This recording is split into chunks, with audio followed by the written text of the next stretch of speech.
Yes, advocate Ramkumar, സാങ്കേതികത്വം പറഞ്ഞ് ഇവരുടെ കണ്ണുനീര് അവഗണിക്കാൻ പറ്റുമോ?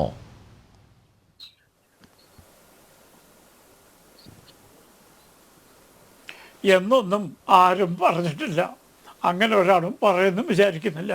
പക്ഷേ ഇവിടെ സിനിമയുമായി ബന്ധപ്പെട്ട് ചർച്ചയിൽ പങ്കെടുക്കുന്ന രണ്ട് സുഹൃത്തുക്കൾ പറയുന്നത് കേട്ടാൽ സിനിമാ രംഗത്ത് മാത്രമേ ഇത്തരം പ്രവണതകളുള്ളൂ. ശരിയല്ല അത്. രണ്ട് പ്രമുഖ സിനിമാ വ്യക്തികൾ ശാരദയും ഇന്ദ്രൻസും പറഞ്ഞു ഇത് കാലാകാലങ്ങളായി സിനിമയിൽ നടക്കുന്നതാണ്. ഞാൻ അതിനെപ്പറ്റി അത് ശരിയാണെന്നോ തെറ്റാണെന്നോ പറയാനുള്ള വിജ്ഞാനം എനിക്കില്ല, അത്രയും പരിചയം എനിക്കില്ല. പക്ഷേ ഒരു കാര്യം നമ്മൾ മനസ്സിലാക്കണം, ജോലി സ്ഥലത്ത് സ്ത്രീകൾ പീഡനം അനുഭവിക്കുക എന്ന് സിനിമാ രംഗത്ത് മാത്രമല്ല എല്ലാ രംഗത്തുണ്ട്. അതാണ് സുപ്രീം കോടതിയുടെ പ്രശസ്തമായ വൈശാഖ കേസിലെ വിധി.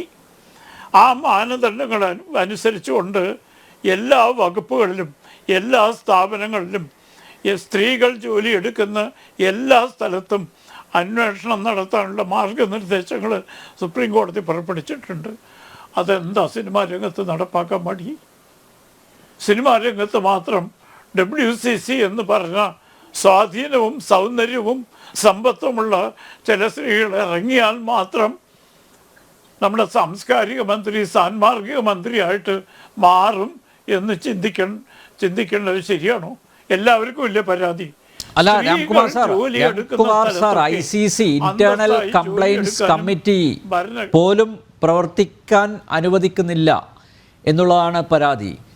അപ്പോൾ അവിടെയാണ് ഞാൻ ആവർത്തിച്ച് പറയുന്നത്, അതായത് സിനിമാക്കാർക്ക് മാത്രം ഒരു നിയമം, സിനിമാക്കാർക്ക് മാത്രം ഒരു നിയമം അത് അനുവദിച്ചു കൊടുക്കാൻ പറ്റുമോ? ഞങ്ങൾ എല്ലാത്തിനും അതീതരാണ് എന്ന അഹംഭാവമാണ് അവരെ നയിക്കുന്നത്. ഒരിക്കലും പറ്റില്ല. അല്ല, അങ്ങനെയല്ല. അല്ല അനിൽ നമ്പ്യാർ, ഒരു കാര്യം മനസ്സിലാക്കൂ. സുപ്രീം കോടതി വൈശാഖ കേസിൽ നിർദ്ദേശിച്ച മാർഗദർശനങ്ങൾ സ്ത്രീകൾ ജോലി എടുക്കുന്ന എല്ലാ സ്ഥലത്തും ബാധകമാണ്, സിനിമാ പ്രവർത്തകർക്കും ബാധകമാണ്. ഹേമ കമ്മിറ്റി ഇത്രയും നിയമപരിജ്ഞാനം ഉണ്ടായിട്ട് അതിനെക്കുറിച്ച് ഒരു പരാമർശം പോലും ഈ 1,06,00,000 റിപ്പോർട്ടിൽ പറഞ്ഞതായിട്ട് ഞാൻ മനസ്സിലാക്കുന്നില്ല. ഇവിടെ ഇന്ദ്രൻസ് പറഞ്ഞു ഇത് കാലാകാലങ്ങളിലായിട്ടുണ്ടെന്ന്. സമിതിയിൽ ഒരു അംഗമായ ശാരദ പറഞ്ഞു ഇതാണെന്ന് നടക്കാറുണ്ടെന്ന്. നമ്മുടെ മുഖ്യമന്ത്രിയായിരുന്നു നായനാർ പറഞ്ഞു പെണ്ണുണ്ടെങ്കിൽ പെൺവാണിഭം ഉണ്ടാകുമെന്ന്. ഇതൊക്കെ ദുഃഖകരമായൊരു സത്യമാണ്. പക്ഷെ പരിഹാരം എന്താണ്?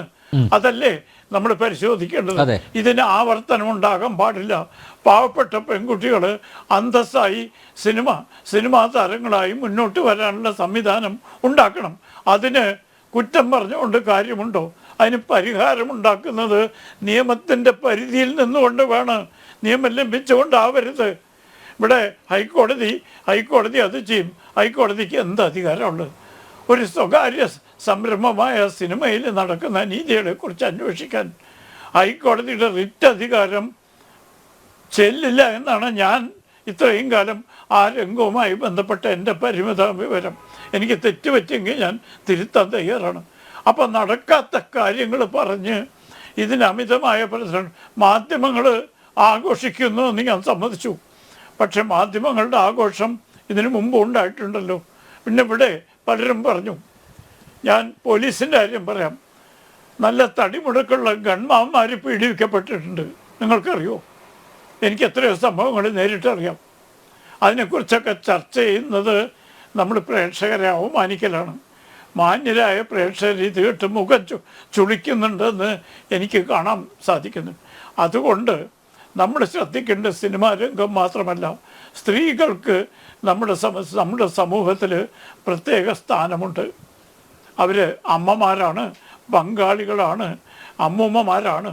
എല്ലാ കാലത്തും സ്നേഹവും ഇതും വീടിൻ്റെ സൗരഭ്യമായി നിൽക്കേണ്ട ആളുകളാണ്. അവർക്കൊരു ബലഹീനത ഒരിക്കലും ഉണ്ടാകാൻ പാടില്ല. ഇന്നും നിർഭാഗ്യവശാൽ നമ്മുടെ സ്ത്രീകൾക്ക് തുല്യത നൽകപ്പെട്ടിട്ടില്ല എന്ന് വിശ്വസിക്കുന്ന വിഭാഗത്തിൽപ്പെടുന്ന ഒരാളാണ് ഞാൻ.